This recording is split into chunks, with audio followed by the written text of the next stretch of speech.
Undang-Undang Dasar 1945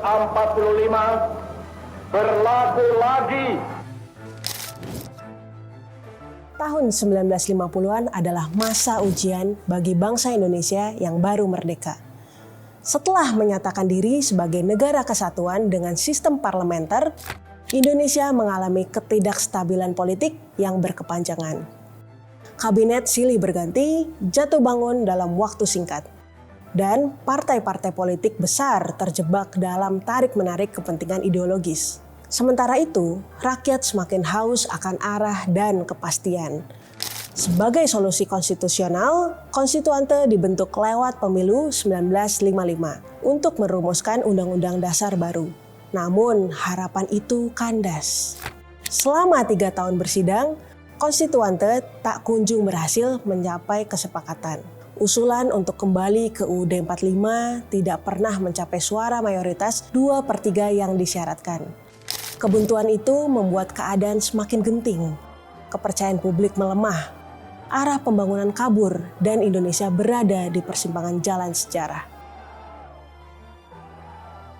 Dalam situasi itulah, pada tanggal 5 Juli 1959, Presiden Soekarno menyampaikan sebuah keputusan penting melalui dekret Presiden. Dekret ini berisi 3 hal utama. Pertama, membubarkan konstituante. Kedua, memberlakukan kembali UUD 45 sebagai dasar negara.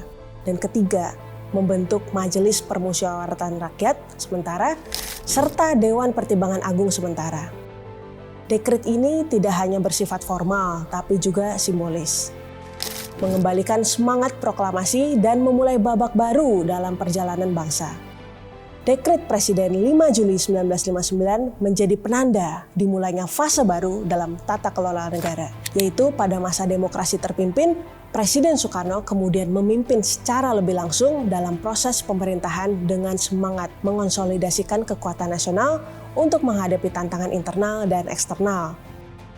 Dalam fase ini, negara berupaya mencari stabilitas melalui kerjasama antara unsur nasionalis, agama, dan kelompok sosial lainnya. Peran partai politik mengalami penyesuaian, dan struktur pemerintahan mulai diarahkan untuk menciptakan sinergi antar kekuatan nasional dalam semangat gotong royong dan revolusi yang terpimpin. Dekret 5 Juli 1959 menjadi salah satu penanda penting dalam sejarah ketatanegaraan Indonesia.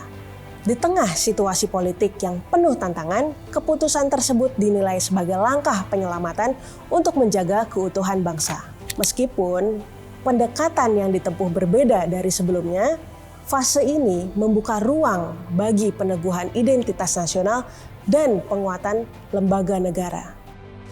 Dari momentum ini, kita belajar bahwa setiap keputusan besar selalu mengandung resiko dan pelajaran tentang pentingnya menjaga keseimbangan antara stabilitas dan dinamika demokrasi.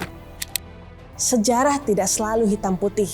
Dekret 5 Juli 1959 adalah pengingat bahwa dalam pergulatan membangun bangsa, pemimpin harus membuat pilihan meski pahit demi stabilitas dan arah masa depan. Namun pilihan itu juga selalu menyisakan jejak dan pelajaran bahwa kekuasaan yang terpusat tanpa kontrol dan keseimbangan bisa menjadi pedang bermata dua.